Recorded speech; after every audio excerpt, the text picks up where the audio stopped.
All right, so we'll go ahead and get started. I am pleased to welcome Vina Iyer, who is the Executive Director at the Immigrant Law Center of Minnesota, for today's presentation. And I know there's a lot of material to cover, so I'm going to go ahead and turn it over to you. Great.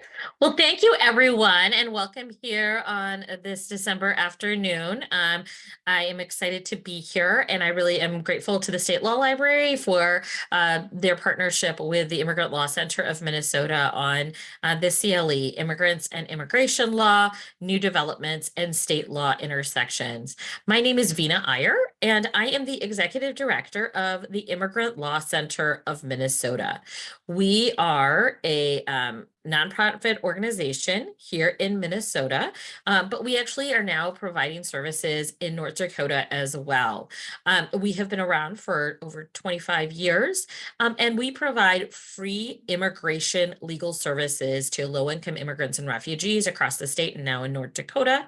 We also do considerable outreach and education for those who we unfortunately cannot serve with direct services. And then finally, we do a significant amount of advocacy, both at the federal level, but particularly at the state level. And some of the work some of the developments I'll be talking to you about today are on bills that ILCM was proud to be a part of. As I said, we've most of our work is direct representation, and we are proud to have handled in the last year about over 2,000 cases, serving a significant portion of Minnesota and from folks from countries all over the world. So during the presentation today, we'll be talking about really three focuses today. First, I'll just be making sure that we all have a sense of who Minnesota's new Americans are. Second, we will be talking about just state and immigration law intersections to give kind of a good sense of kind of the main areas of law in which there are intersections between immigration law and state law. And then after that, I'll be talking about particular new developments in the law that really cover those areas. As Sarah mentioned, if you have questions during the presentation, please just drop them in the chat. I will be monitoring those. I will try to answer them to the extent as we go along, especially if they're clarification questions. But if it's a question that I'm just going to be probably addressing later on in the presentation, I'll probably just wait and address it at the time that it comes up. Great. So we're going to first start by talking about Minnesota's new Americans. And I wanted to make sure to try to make this presentation a little bit more interactive. And I adore trivia. If I could have another job, one of it might be being a host for Trivia Mafia here in the Twin Cities, but they haven't asked me yet. So you guys are my guinea pigs. So we're going to start with a question that Sarah is going to throw up for all of you to answer. So this is a history question for those of you history buffs out there. Minnesota's foreign-born population level was highest in which decade? So I unfortunately do not have my Jeopardy music going, but I'm going to give everybody a few minutes to, not minutes, but a few seconds to answer that question and try to, yeah, I know you all have your computers, obviously, so, but try to guess it yourself without using Google if you can. We'll give everybody a few more seconds to participate, and then we will. Let's give it a few more. We got 70 people participating. A few more. Okay, the 1880s to 1890s seem to be most popular. All right, let's end the poll now. All right, so 1880 to 1890 was most popular, followed by the last decade, and then back to 1870, 1880. The answer is illustrated in this slide right here, which is that actually it was back in 1870, 1880. That was when we had the highest part of the largest part of Minnesota's population, which was foreign born. That was that time of immigration from Europe, primarily folks that were coming to the United States. And interestingly enough, this last decade has frankly been not necessarily on the low side, but really much more on the kind of like middle to lower side. So a lot of folks think that there's a really big increase in immigration, maybe relative to where it was in actually the 1980s and 1990s, but frankly, it's actually in history actually is a little bit less than average, the size of our foreign-born population. So what does that then mean? But then the question is, who is it that is immigrating to the United States and to Minnesota now? And so now we've got the next question for all of you about which country is the top country of birth for Minnesota's foreign-born population as of 2021?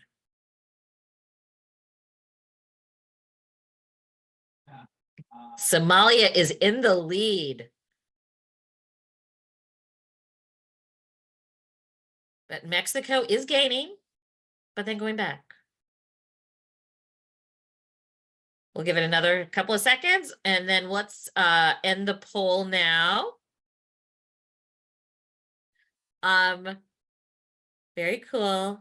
And in fact, this does not actually show it, but the answer, so we're going to talk a little bit about it, is first, I want to just kind of use this slide to show, you can see already from this slide that our foreign-born population is much more diverse in terms of country of origin now than it was back in the 1800s or 1900s. We have a significant number of immigrants coming from across the globe. And frankly, Minnesota has one of the most diverse kind of groups of immigrants in our state.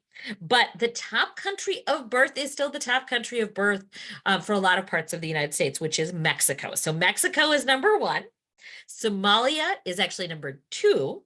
And after that, actually, Laos, it's really the countries from which Hmong communities here came. So Laos, Thailand together. And then India, which is where my family immigrated from, is next. And then there's several other countries there. But really, we have a diverse population of immigrants. And that's really reflected, frankly, in ILCM's community that we serve as well. We have a significant Latino population that we serve, but also a Somali Liberian population, and from Asia, particularly Karen refugees from Burma. Next, want to talk give you a little bit of a sense of also those intersections between the experience of people of color in Minnesota and immigration status. So the next question that we will bring up from Sarah is, which racial ethnic group in Minnesota is the highest percentage foreign born?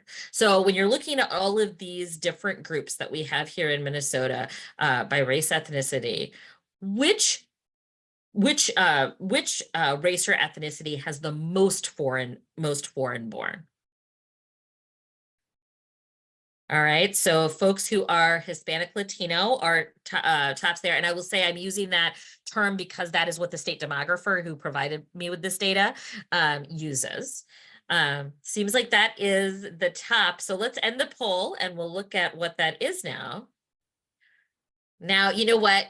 I completely see why you changed your answers after the question to question two. But this throws you off. In fact, Asian Americans are number one as far as percentage foreign born. 61% of Asian Minnesotans are foreign born. Next is Black Minnesotans at 37%, which I know is one of the highest percentages in the nation.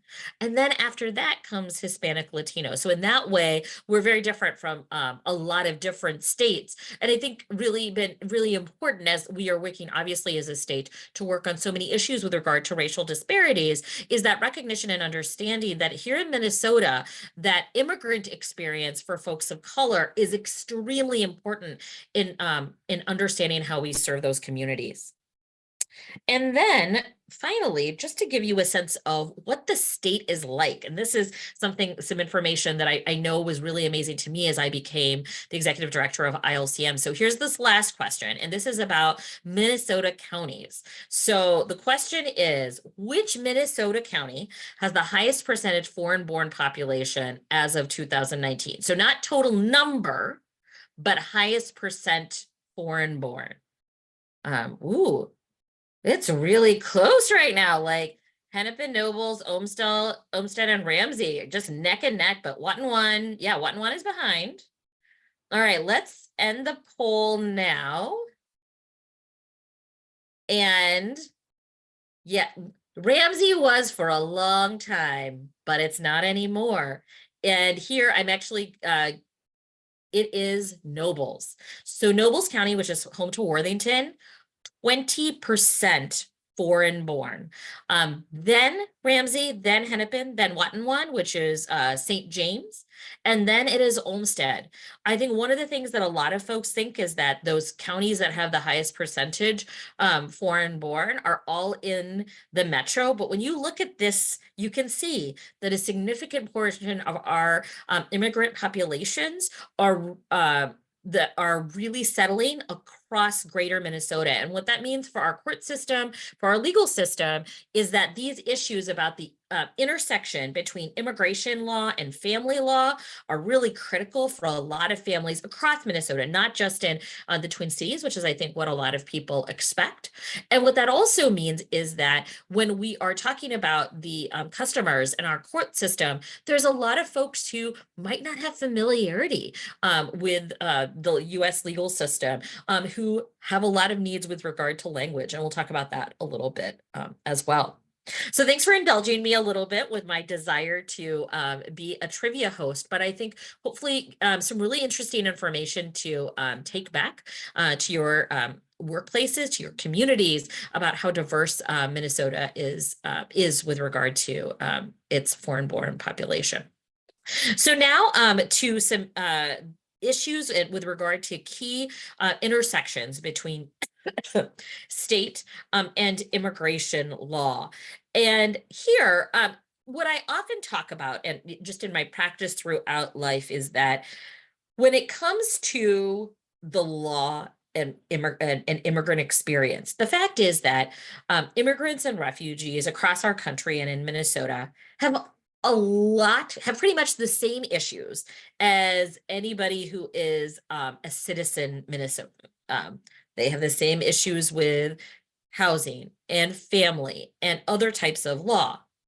But what happens is you then have the overlay of immigration law, which oftentimes can complicate those issues just because of the way that the law is structured. And sometimes it can create a perception that it changes things when it really doesn't. And then finally can raise, just some other additional concerns. So we'll talk about a little of some of those in some of the areas in which we've seen these issues come up the most. So first is definitely criminal law. So with regard to criminal law, just wanted to highlight a couple of issues here. One of the things then immigration is that we commonly really just refer to criminal law issues involving immigration as being just crimmigration issues. There's just significant overlap on those issues.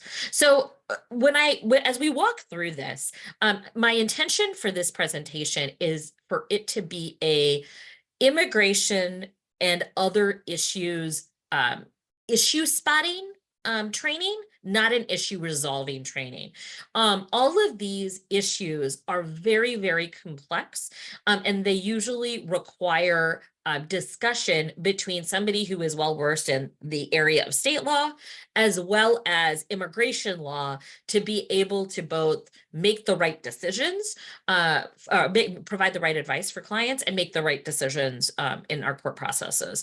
So what I would say is, if these issues come up in your practice, definitely consult a well-trained immigration attorney with regard to these issues.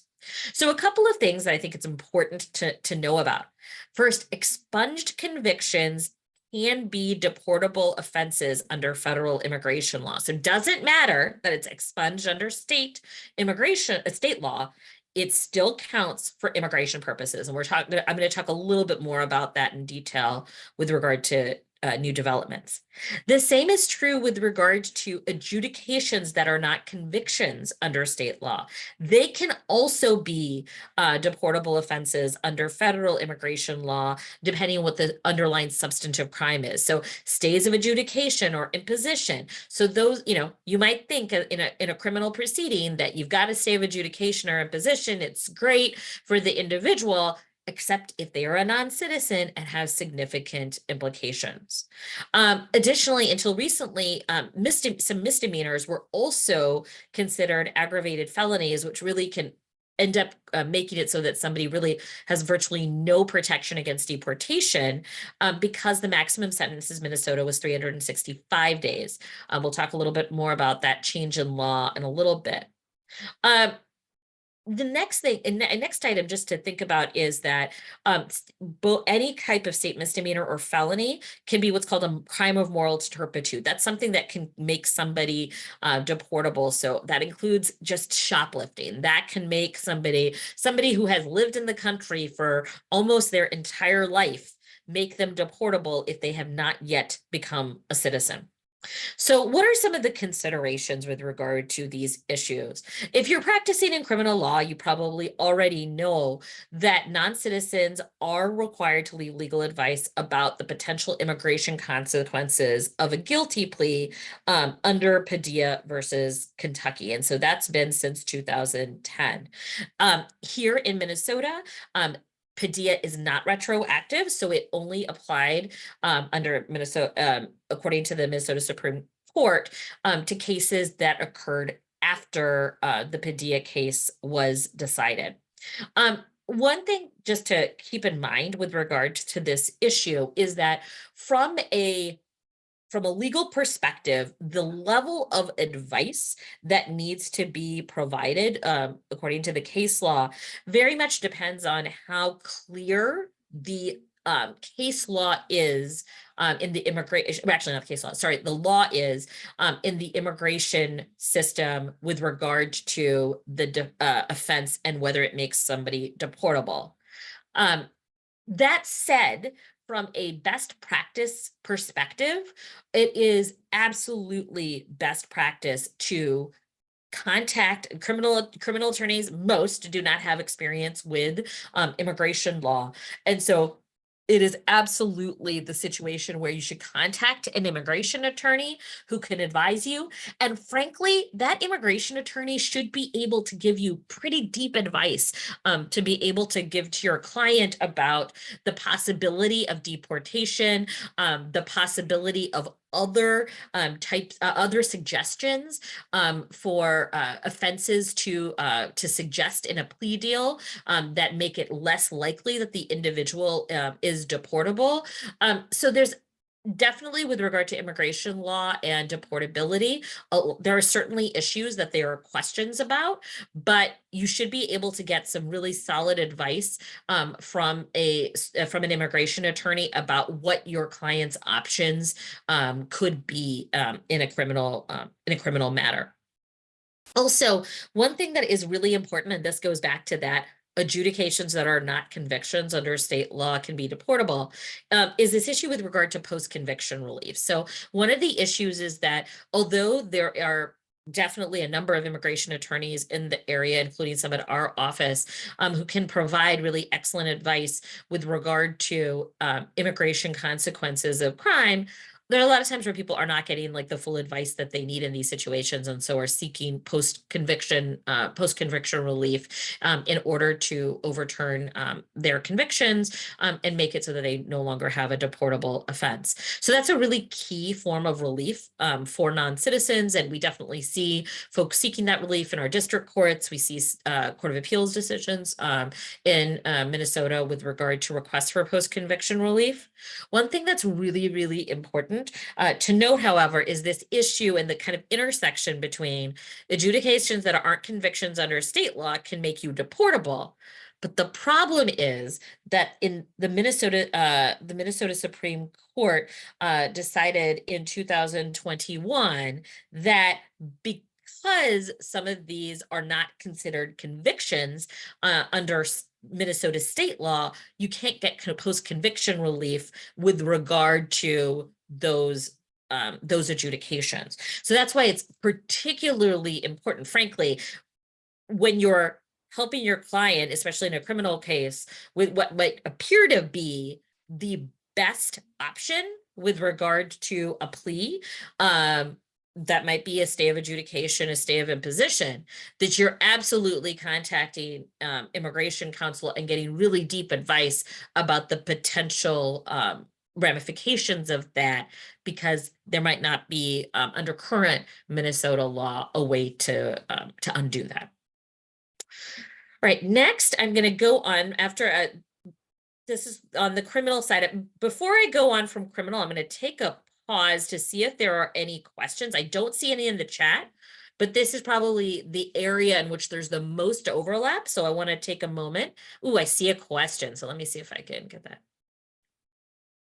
Do the adjudications that aren't convictions also apply to juvenile offenses? There are, I believe, certain situations in which it can. So that's, again, a situation where even if the person is a juvenile, it is best, you should definitely contact an immigration attorney to kind of assess that situation before making an agreement to any type of plea. Oh, I'm going to go to the next slide, but if you have any other questions, please let me know.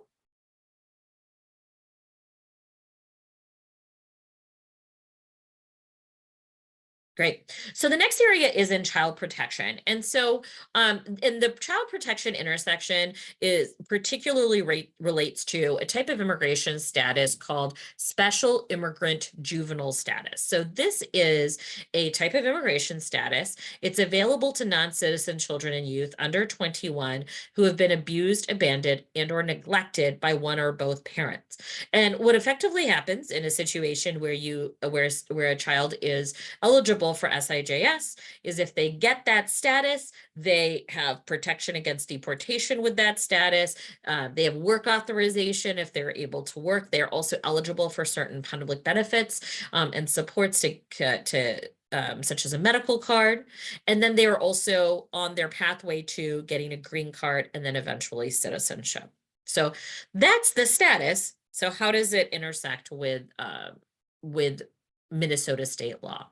Well, SIJS it's kind of a hybrid. It is based on, even though it's a federal immigration status, the federal immigration authorities make the full decision whether somebody actually gets an SIJS visa. It also is, when Congress created it, they recognized that state courts really, and state law provided that expert experience with deciding whether a child is abused, abandoned, or neglected. So there's a role for state courts in this process. So in order to get SIJS, a state court is required to issue an order. So it has to be in the right kind of proceeding. It's one in which the child is dependent on the court, or the court awards or modifies custody or guardianship over a child. So that could be in certain family law proceedings. It could be in certain guardianship proceedings, as well as child protection proceedings. There are some required findings that need to be made, and it's critical that they're made based on state law and the evidence that's presented. And that is that the youth or child has suffered abuse, abandonment, and or neglect from one or both of their parents, and that it is in the child's best interest to stay in the United States and not to return to their country of origin. And then finally, the child's status before the court. The child needs to be a dependent on the court, or the state court has to have placed or is placing the child in the custody of an individual, agency, or other entity. So those are the requirements for the orders that one would have to get in an SIJS proceeding. One of the biggest kind of developments in this area of law, though, happened a couple of years ago when the legislature passed the at risk, juvenile guardianship statute. So you'll notice that, and actually, let me go back to that, this special immigrant juvenile status is available to youth up to the age of 21. But as many of you who practiced in Minnesota know, until a couple of years ago, a child could only come under guardianship, etc., in Minnesota until they were 18. And so in order to address that and the fact that there are youth up to the age of 21 who can be abused, abandoned, and neglected and who are needing SIJS status, the legislature created actually on a really nonpartisan basis. It was the law was passed almost unanimously. Created a ability to create at-risk juvenile guardianships that were created to protect youth from domestic and sexual violence, from trafficking, and to provide for basic needs. It in certain ways, certain parts of the statute are very much linked to other portions of the traditional statutes with regard to child protection, including, for example, best interest factors. But then there are also some special definitions with regard to abandonment and neglect in that statute that need to be followed. And it requires that courts issue an order awarding the at-risk guardianship and making the requested special findings so long as the standards are met. And one of the things that's really important in this situation, and I think has perhaps confused some courts because it's obviously a new statute, is that this could happen. It may be that the child will only be under the jurisdiction of the court for a few days, for a few months before they turn 21. But if they meet the standards, the statute provides that the child isn't that a at-risk juvenile guardianship should be ordered. And so that is a significant part of the statute. This is, I think, an area, there have been a couple of cases from the Court of Appeals with regard to SIJS, with regard to the type of findings that need to be made. Certainly the at-risk juvenile guardianship statutes, they're very, very new. So there have not been any Minnesota State Appellate Court decisions or Supreme Court decisions on this. But it's certainly something that folks are absolutely applying for across the state. And one thing that kind of goes right back to that point of how diverse greater Minnesota is becoming is that there are significant numbers of these cases that are being filed in greater Minnesota as well. In particular, for example, Nobles County for several years had one of the largest number of unaccompanied immigrant children per capita of any county in the country other than a county in Texas. So it's certainly an area in which our greater Minnesota courts are working through. Certainly Ramsey and Hennepin and metro counties are working through these as well. But there are certainly issues that are coming up, I think, for practitioners, not only in immigration, but in family law and in child protection areas as well. And so I think one of the things that's also important here is that if you see in your family law practice, in your child protection practice, et cetera, if you see a young person up to 21 who is a non-citizen and seems to have been abused, abandoned, or neglected by their parents, very, very important to get that child in contact with an immigration attorney immediately, because that being able to get this status could really mean the difference between that child being able to get access to the services they need, be able to stay in the only country where they have a support system, versus being deported back to their home country. And there's a lot of things that you can try to do in immigration law, but one thing that is extremely strict is this issue of, if there is an age limit for applying for certain statuses, you must apply before you hit that age limit. So if you've got somebody who's 20 and 9 months, they can still apply for this status, but we just have to do the case really, really quickly. So if you know of somebody in this situation, get them to an immigration attorney as soon as possible, to see if they qualify, and so that they can take the actions that they need to before they turn 21. Next, I'm going to go on to talking a little bit about orders for protection. So again, this is a really key area in which that immigrant non-citizen survivors of domestic violence are certainly utilizing our court systems in order to protect themselves, and certainly non-citizens can be the subjects of order for protection. So a couple of things to keep in mind. Their abused non-citizens are entitled to seek an order for protection to the same extent as an abused citizen, and they can be issued against non-citizens the same way as they are against citizens. There's nothing in Minnesota law that would take that into account in any way, in whether somebody is entitled to an order for protection or should be subject to an order for protection. That said, it's important to note that immigration status is absolutely something that is unfortunately used as a tool of abuse against immigrant survivors of violence. And it's certainly something that, if you are working in this area, that somebody who is a non-citizen may mention was used as a tool of abuse. Threats of calling ICE, threats of reporting somebody to their employer or to others because they are a non-citizen. So it's certainly something that will come up as an issue that is raised as perhaps a basis, as part of the basis for an order for protection.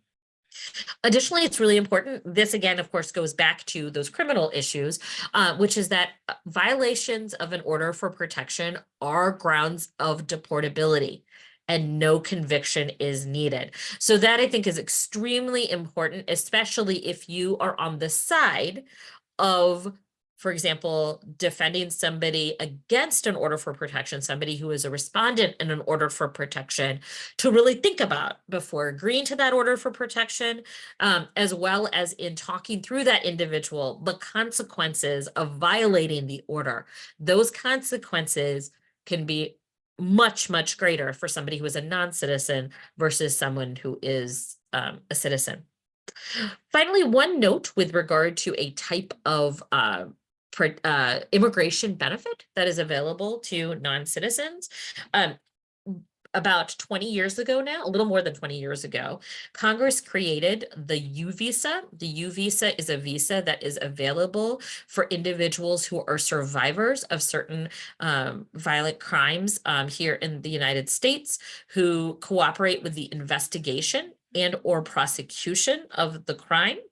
And so in order to get a U visa, an individual needs to get a signed certification from a law enforcement officer or a judicial officer that attests to the facts that would support the visa, just that the person was a victim and that they cooperated with the investigation or prosecution.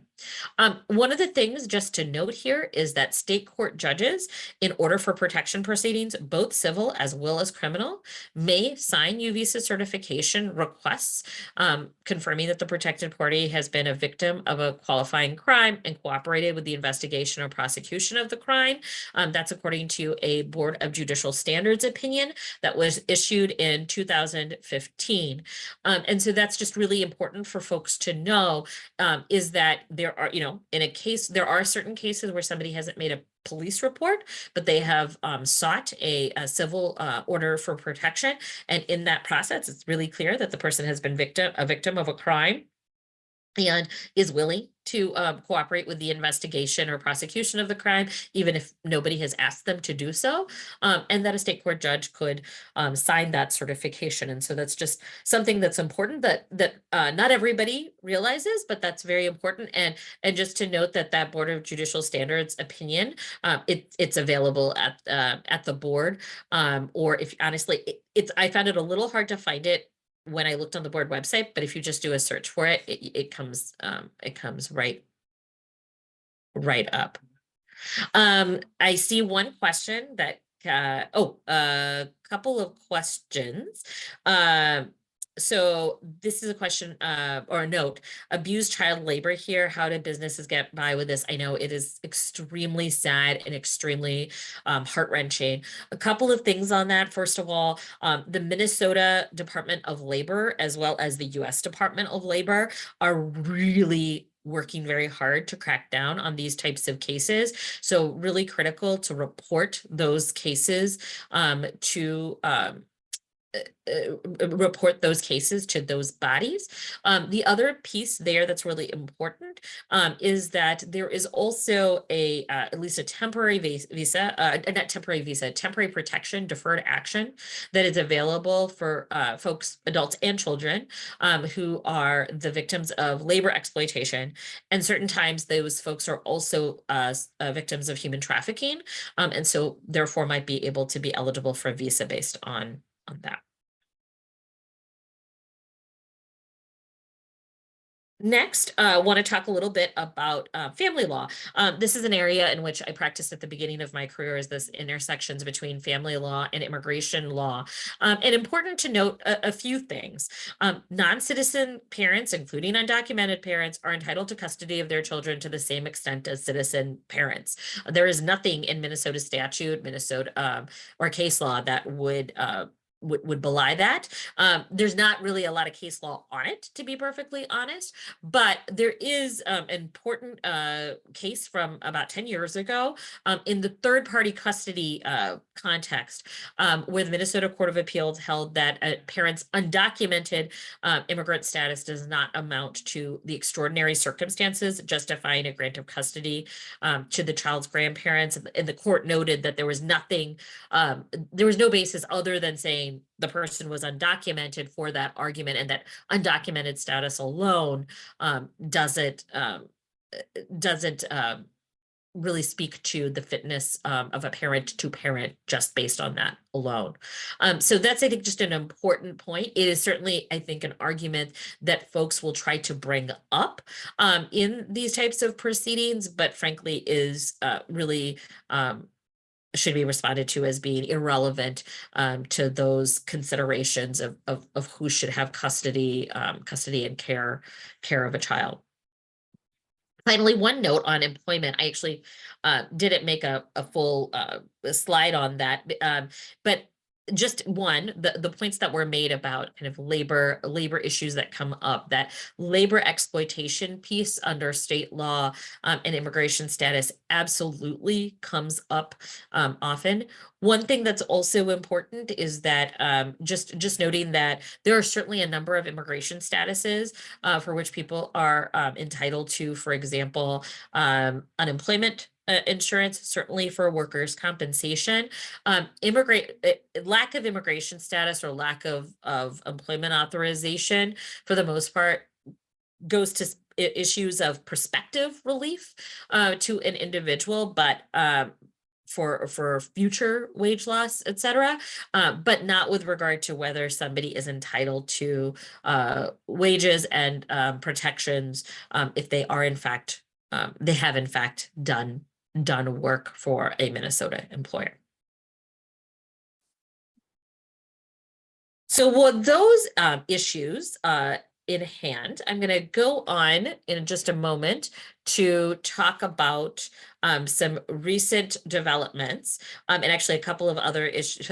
What the marijuana decriminalization question that somebody had brought up, I'm going to address in just a moment about that. But before I go on, any questions about these kind of general concepts of intersection between immigration and state law and kind of the most common issues that come up, or other areas that you're interested in?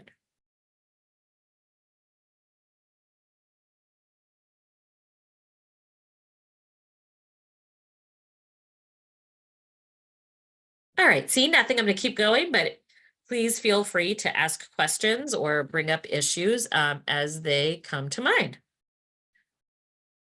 So next, important developments.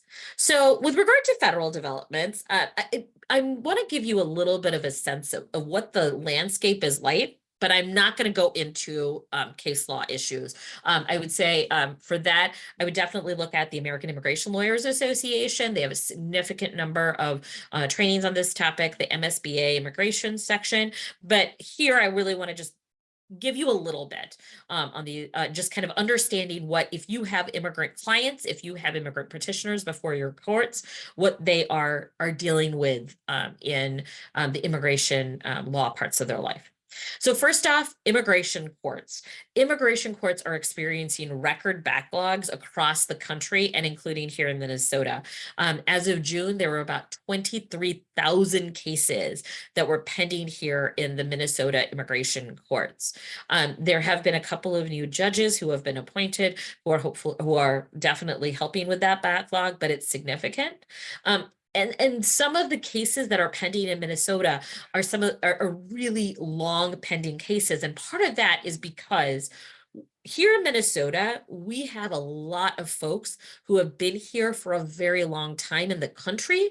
And because we have such large refugee populations, vis-a-vis the rest of the country, people who come from places where they have been persecuted or could be victims of persecution have some additional protections against deportation that you wouldn't have, for example, in other situations. We just have more of those cases. They're more complicated. So it means that some cases are just lasting longer in Minnesota than they would maybe last at like for example, on the southern border. Additionally, um, there was a period of time in which the immigration prosecutors had really virtually no discretion in order as to whether they initiated and continued deportation proceedings or not. That recently changed about a year ago. That was a little bit less, actually, no, sorry, about 6 months ago. Prosecutorial discretion was restored. So that means that there are folks who are low priorities for a deportation and who the immigration courts are agreeing to close their cases. So that is, I think, an important development as well, that folks that you might be, one second.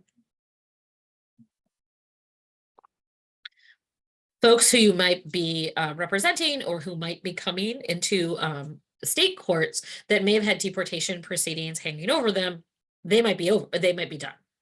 So that's important to know. Next, the other place that immigrants are going through or working through the system is in applications to U.S. Citizenship and Immigration Services for immigration benefits, for visas, for green cards, for citizenship. And there are significant backlogs in many areas. I mentioned the U visa, which is available for people who are survivors of crime.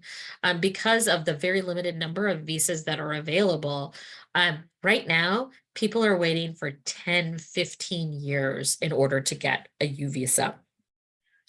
The other issue you have is that now on the other flip side, there's been a high priority placed on naturalization cases, and we're seeing naturalization cases progress quite quickly here in Minnesota. Perhaps just people having their citizenship interviews just like a couple of months after they've applied. Finally, just wanted to give you a sense of what is happening with new arrivals to the US. There's been a significant number of new arrivals who have been coming into the country and significant numbers in the thousands that are expected to come up to Minnesota in 2020. Come up to Minnesota based on reports that folks are making at the border about where their destination is going to be. So we would expect that to continue. One thing that is positive is that the administration has established what's called humanitarian parole for new arrivals, but under limited circumstances from certain countries, such as Ukraine, Cuba, Haiti, Venezuela, and Nicaragua. But there's only certain people who are able to get that. But if they do, that means that they have work authorization and have some protection protection against deportation for a period of time as their immigration cases are processed. But for most new arrivals, pretty limited immigration status options that we and other immigration service providers are working through. What does this mean, the new arrivals for our state court and state systems? I think a couple of things. Just an increased number of people who just this is going to be really new to them. Just the way that U.S. state court systems work, but they might have some of the same problems, needing an order for protection, dealing with evictions, etc., but have really no familiarity with our legal system.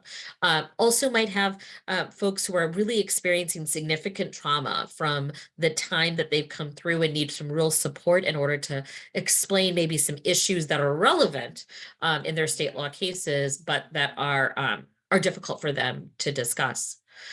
Finally, I think with the groups who are coming here, more folks who are coming from South America, from other countries, I think the language needs of the folks that we are seeing is much broader.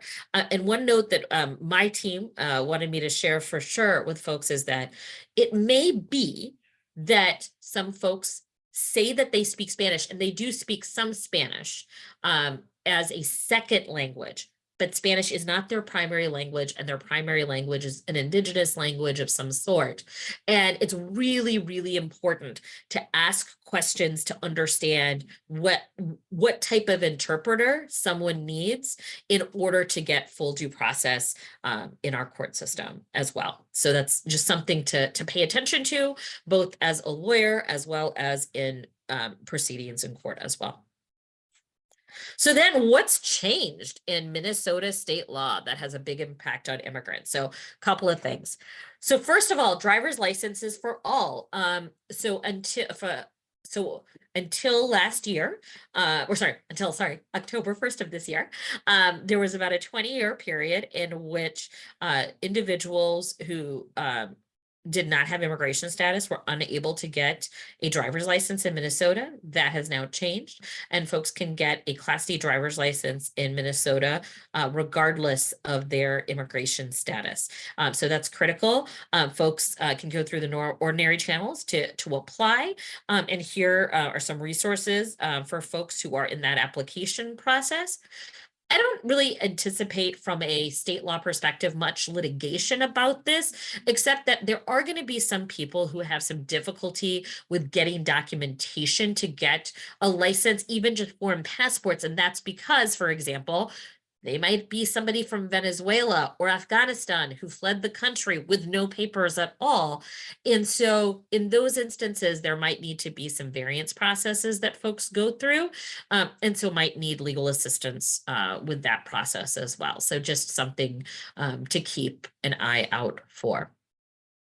Next, gross misdemeanor sentencing. Really important development in the criminal law field, which is that under Minnesota law now, the gross misdemeanor sentence is now 364 days rather than 365 days. That's critical because it means that because a gross misdemeanor in Minnesota was punishable by 365 days. Didn't matter what the actual punishment was. An individual could be charged with what's called an aggravated felony under immigration law and be just almost essentially automatically deportable. By changing just that one day, gross misdemeanors in Minnesota won't be able to be treated as aggravated felonies in the same way, which is huge for our immigrant and refugee communities. Additionally, this change was retroactive, which one would think would be, oh, that would be great for all immigrants and refugees. Perhaps, but unfortunately, the immigration case law on retroactivity is complicated. So it may be very possible that if somebody experienced a constitutional issue with regard to their conviction, even if they have now, the conviction has changed from 365 days to 364 days, they may still need to seek post-conviction relief. So that may be something that comes up if you're a criminal practitioner, as well as if you were a criminal sentencing judge as well. It might come up and seem odd because you say to yourself, well, wait a minute, there was an automatic change. it might not be sufficient and there might still need to be work done with regard to that conviction. Next, for those of you who are tax practitioners out there, there's been some great changes, tax protections for ITIN holders. So expanding eligibility for various tax credits so that ITIN holders, those people with individual tax identification numbers who are not eligible for a social security number, can claim, for example, the homestead exemption and dependent care exemptions and the child and family tax credit as well. That's only under Minnesota law, but that's critical. And the Department of Revenue has some information on their website. I also think that tax preparers for low-income folks, particularly Prepare and Prosper and others, should be able to assist as well. Next, this is a piece of the law that's going to go into effect next year, or sorry, not next year, the year after, 2025, which is healthcare for all. So it removes immigration status restrictions from Minnesota Care effective January 1st, 2025, which will be huge for immigrants and refugees across Minnesota to be able to get access to quality, affordable healthcare in our communities. One thing that should also be noted is under one of the things that folks might have heard about is the concept of public charge under immigration law. It's this idea that when people apply for a green card, that the immigration authorities try to just ascertain whether the individual is going to become completely dependent on public benefits. And one of the things they do in that process is look at whether somebody has used certain public benefits and services. Important to note that under the public charge rule as it is now, healthcare, healthcare would not be considered in that public charge determination. However, that has been the subject of a lot of discussion in different administrations. Should the administration change, that might change. So just again, it's important to stay tuned, because especially when there's a change in federal immigration, it can really throw make lots of changes with regard to the immigration laws. So these are all areas of the law which became more protective for immigrants and refugees in the last state legislative session. There's also areas that have intersections, even though ostensibly it's not a law about immigrants. So the first one is recreational cannabis, which someone brought up already. And I will say that if there is one public service announcement that I have today, it is this. And please share it with anybody who you know who is a non-citizen, anybody in your life who's a non-citizen. And I would say particularly with young people who are non-citizens, which is, if you are a non-citizen, I don't care what your status is, do not possess, use, cultivate, or sell cannabis. Stay away from cannabis. The reason for that is cannabis is still illegal under federal immigration law. And the possession, use, cultivation, or sale of cannabis could result in the loss of your immigration status or deportation from the country. So stay away from marijuana. So critical. Expunged cannabis convictions and even some non-state things that are not even state convictions, as we talked about earlier, are still convictions under federal immigration law and will be needed. So as you may know, there are some automatic expungement provisions in the recreational cannabis statute. There are also provisions to ensure that folks who are non-citizens can still go and get that information through the BCA, et cetera. So they should be able to get their records. And so that's just something that's really important. If you are a criminal lawyer, make sure you give your clients copies of their records, which I'm sure you already do, but really let them know, make sure to keep these, because it's going to be harder to get them when you need them. And also for our court system, we're going to have more folks who are going to be asking for their records. And if it's not easy to access them, maybe asking judges to be able to open files in order that they be able to get records that they need for immigration purposes. The same is true of the clean state or automatic expungement statute that also creates automatic expungements for several low-level offenses. Again, those expunged criminal records are often still convictions under state law, or sorry, under federal immigration law. And they'll be needed by non-citizens to obtain legal advice or for immigration processes. So folks will still be trying to get that information. And again, if you're counseling clients, please tell them if they have anything related to a criminal case, keep it. And if they're ever talking to an immigration lawyer, which they should, if they're applying for any type of status, they should be bringing along all of those documents and sharing that. An expungement is not an expungement for federal immigration purposes. Oh, here's a great one. I have a 7th grader in MPS. Parents, including immigrant parents, should be aware that the legalization of cannabis edibles and easy availability at places like Seward means they are showing up in schools. Thank you, thank you, thank you, Kate, for that note. And that is a fantastic point. And so, yes, absolutely. Just keeping an eye out for cannabis in any form whatsoever. Just stay away from it. Is just critical.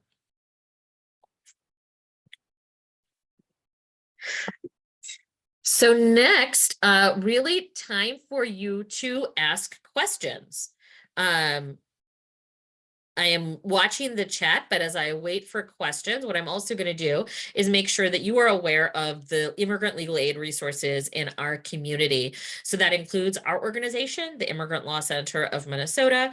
As I mentioned, we are statewide. We have offices in St. Paul, in Austin, in Worthington, and up in Moorhead as well, and provide advice and representation in a wide range of immigration law cases. We also, the Advocates for Human Rights, the Advocates particularly focuses on asylum. They do special immigrant juvenile visa work that we do as well, trafficking work as well. Mid-Minnesota Legal Aid, they also do general immigration representation, and they are focused on most of their immigration services are in central Minnesota. Southern Minnesota Regional Legal Services, that serves Southern Minnesota. They have some restrictions from the federal government on the type of immigration cases that they can take, but they definitely take certain types of immigration cases. And then Volunteer Lawyers Network, like Immigrant Law Center and Advocates, also provide services statewide in a wide variety of immigration matters as well. I will say I don't expect anybody any of you or any client to keep track of which organization they should be going to for the particular issue that they have. So I think one of the best resources is to just go to Law Help MN, which is a great resource regardless. If you are looking for legal help in Minnesota, and particularly for low-income Minnesotans, going to that website and checking it out, putting in your problem where you live, and that will help you to be able to identify the organization that may be able to assist you. Then pro bono opportunities. So many of you, I assume, are attorneys. Some of you are hopefully in an area where you can provide pro bono services. And we would love to have you work with immigrants and refugees on some of these cases. We particularly focus on 2 areas for our pro bono opportunities. First, we do a lot of work with young people who have DACA, Deferred Action for Childhood Arrivals, and assist them with renewing that status every 2 years. It's a great opportunity, really meaningful, and actually doesn't take too much time, like probably about 6 hours per case, if that, and builds really great relationships. A lot of folks will end up assisting the same client every 2 years, and they build a really great relationship through that. So it's a great opportunity. The other main opportunity we have is in the citizenship area, and that is to assist folks with filling out immigration or citizenship applications, and then you can do the interview. We also have some interview only opportunities opportunities as well to take somebody to their citizenship interview and represent them there. Again, a really meaningful opportunity to help people with kind of finishing that long journey to citizenship. We In particular, there's a need for folks to assist with medical waivers for individuals who are immigrants with disabilities or who are elderly, who are having difficulty with the English requirement, and that takes a little bit more advocacy. But great opportunities. And then, I mean, the coolest thing is you get to go to if you'd like to, you get to go to a naturalization ceremony and watch somebody become a citizen, which is just, I think, one of the most fantastic opportunities one can have as a pro bono attorney. So please check out those opportunities. I see a couple of other questions that I have about slides and certificates of attendance. The slides will be available. Sarah Larson is going to make those available, and that certificate of attendance, I'm going to leave that to Sarah to answer that. And then I'm just going to read Kate's question out loud. In the work I do at Minnesota OSHA, I'm still receiving complaints from employees who have been terminated for missing work due to COVID, either themselves or a dependent. These numbers are disproportionately immigrant, legal or otherwise, in low-paying jobs like fast food restaurants and nursing homes. Starting January 1st, there is protection for most employees through the new Sick and Safe law. Complaints under this new law will be processed by the Minnesota Labor Standard Division. Thank you, Kate. I'm glad that I got to read that out loud and to emphasize that. That is a fantastic point, and I'm so grateful to you for making that point. Additionally, a reminder for those folks who are working with employees who live or work in St. Paul, in Minneapolis, in Duluth. Those are places that have had sick and safe leave provisions even prior to next year. And so those individuals can also file complaints with their departments, the departments that are administering those laws as well. But that's an excellent point, and really important for people to know about this, to address it. Unfortunately, non-citizen workers are often the most exploited in our society because folks are scared. They are scared of utilizing the laws that are available to protect them. So thank you, Kate, for your work at OSHA. And please folks should definitely avail themselves of these protections. With that, I think we have come to the end of our time. Thank you so much for joining me today to talk about these issues. If you have further questions, feel free to send me an email. I've put my email in the chat. And then I will have Sarah, I think will put her email in the chat as well, or provide information about how information will be provided. Thank you very much to everyone. I appreciate your time, and have a wonderful day.